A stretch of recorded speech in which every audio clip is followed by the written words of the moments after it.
long, but like it's been a long time. Growing up, my life was pretty typical. I remember being stressed out a lot as a kid, more than I think kids should be.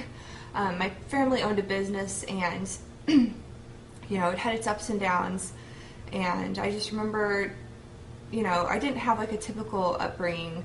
I worked a lot. I started working for my family when I started to walk, you know, like all of us kids did. So my family was really close. Something that happened in my childhood that really kind of shaped me, when I was young, one afternoon I remember I was at home with my mom. It was just me and my mom, and she has always had a heart condition that she's kind of, I wouldn't say she struggled with it, but it has, you know, she has anxiety attacks, and she, you know, just has these issues that, you know, she's always had them. And so me and my mom were home alone one day, and she was on the phone with her sister, and my mom dropped the phone and like went to the ground, and I was like, it was one of the first memories I have as a child. I think I was like 5 or 6, I don't know, and she was having an anxiety attack and having like heart palpitations, and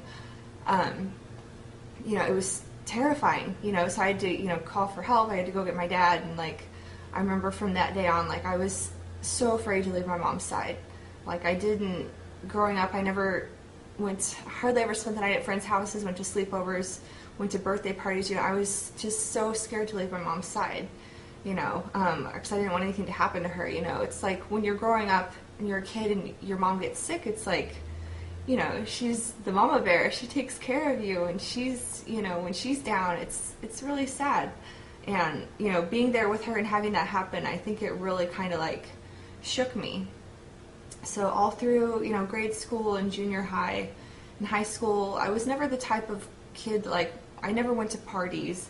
I think I went to like 1 or 2 parties in high school. Like I didn't drink, I wasn't, I mean, not to sound full of myself, but I was like a really good kid. Like I stayed home and I helped my mom clean. I helped her when she went to work. She owned a cleaning business, and I would go clean houses with her and clean offices, and, you know, just really, I mean, she was my best friend. I spent all my time with her. My family is Christian. I was raised Christian, but we never went to church growing up. I think I can count on one hand how many times I ever went to church. But we prayed every night. My mom was and is very spiritual, and she's a great woman. So she, you know, would help us, you know, tell us to say our prayers at night, and you know, I had read the Bible. So after I graduated college, after I graduated high school, I went to college. I went to a university that was about 2.5 hours from where I grew up, and that was the first time I would ever like really been on my own and been away from my family. My sister went to school there, which is why I kind of chose to go to that school. And when I got there, I wouldn't say that's where it started, but I definitely like broke out and became like a whole different person. You know, grew up in a small town, never went out, never did much, and then I come to college, and there's like all these new people, there's all this new stuff to do. I found a fake ID, and I started going out with my friends.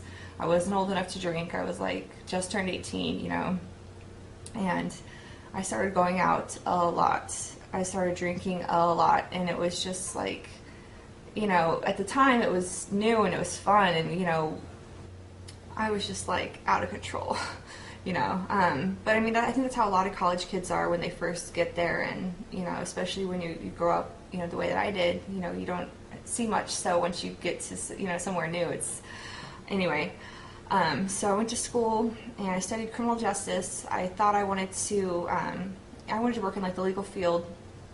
So after that year of college, I moved back home and I worked at a law office. I worked there all summer, and then I decided to move to the city that I live in now because my sister had graduated college and she needed a roommate, and I was sick of living in my hometown, and I wanted to go somewhere fun, exciting. And so I moved to Kansas City with my big sister. That was kind of scary because then I was really on my own. You know, I was even further away from my family. But I ended up finding a job at a law firm in the city, and I worked there for about 1.5 years. And while I was working there, I hadn't really started going out a lot. I didn't know anybody that lived there. I was still underage. I think I was like 19 when I started working there. I became friends with a Palestinian family that were clients of one of the attorneys at the office, and they were just always like the most friendly people. You know, they always came in for their, you know, legal matters for their business, whatever. Just very friendly, and you know, I didn't know any Muslims before then. The only time I had heard of Islam was during 9/11 when I was sitting in my classroom in high school and everything was happening. We were watching it on the news. Like I don't even think I ever knew what a Muslim was or had ever heard about Islam until then.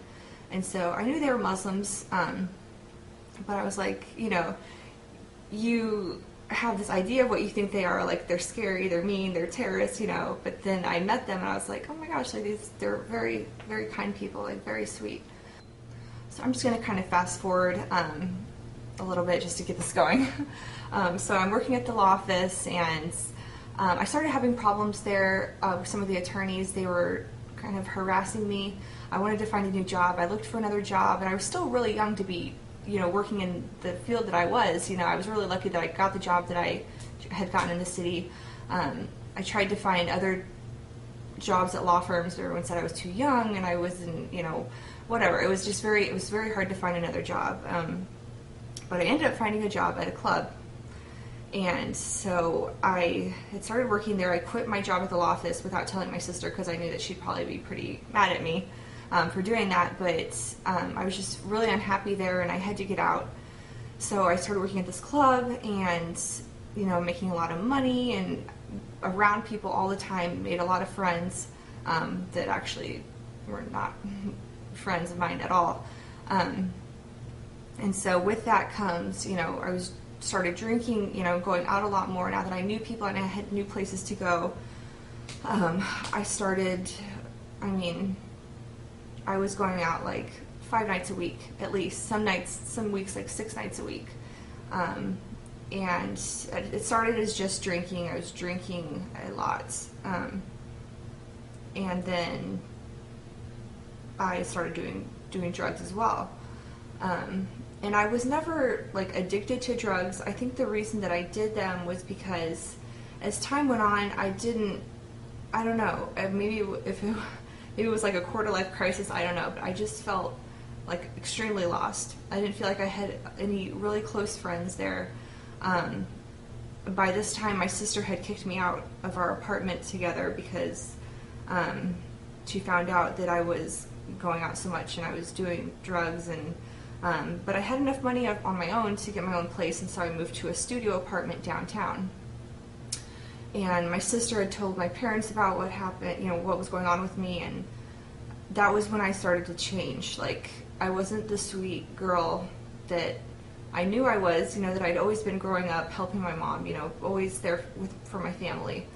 It got to the point where, you know, I was angry at my sister. I quit talking to her first. And then it ended up being where I had no contact with my family whatsoever. And at the time I felt like, oh, I don't care, whatever. I'm just trying to, you know, make it on my own, and they don't know what they're talking about. But, you know, when you don't have family, like you really don't have anybody, because no matter how good your friends are, no matter, you know, your family is always going to be there for you. And at the time that was not important to me. I didn't think that was whatever. And so I started doing drugs, and I think the reason that I did them was because I was so unhappy. It was kind of like the only way that I could escape the way that I felt, like, you know, how bad I felt about myself, was to do drugs. The problem is that when you do drugs, you know, it takes you from regular life, you know, makes you feel great, and then you drop. And then you do it again, takes you up, and then you drop, and like little by little it just destroys your life. I lost a lot of weight. I mean, I'm a pretty tall girl. I'm 5'8", 5'9", and I weighed like 95 pounds. I was just so unhappy. I remember just being like, and I was out and I was around people. It wasn't like I was alone, because every night I was around so many people, and you know, I was just trying to keep up with everyone else around me. You know, I didn't have my family anymore. And it just, you know, my self-esteem was, I don't know, I completely lost myself. I remember one time, I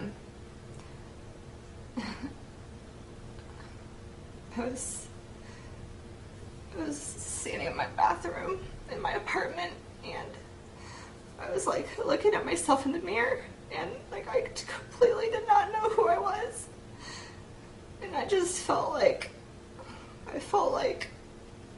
so sorry for the person that I saw, you know, because I knew that that wasn't me.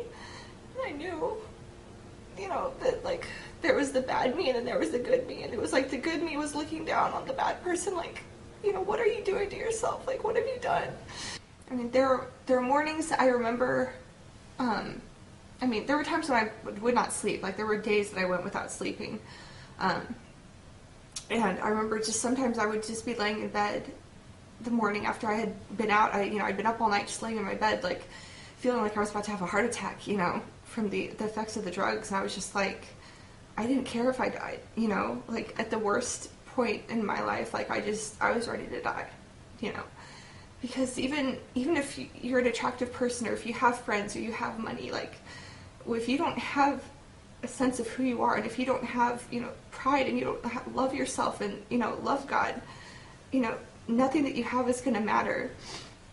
And this is why I don't tell people my story, because I feel like people look at me and they see, oh, she wears hijab, you know, you know, I don't think that people take me seriously as a Muslim, because I am a girl and I'm from the Midwest, and I, you know, talk this way, and I'm, you know, whatever. I don't think people really, you know, nobody understands, like, what I went through. I remember when I became Muslim, a lot of the people in my community, they thought I worked for the FBI. They didn't even believe that I was a real Muslim, which really hurt. And, you know, it's like, and also part of me wants to keep my story to myself, because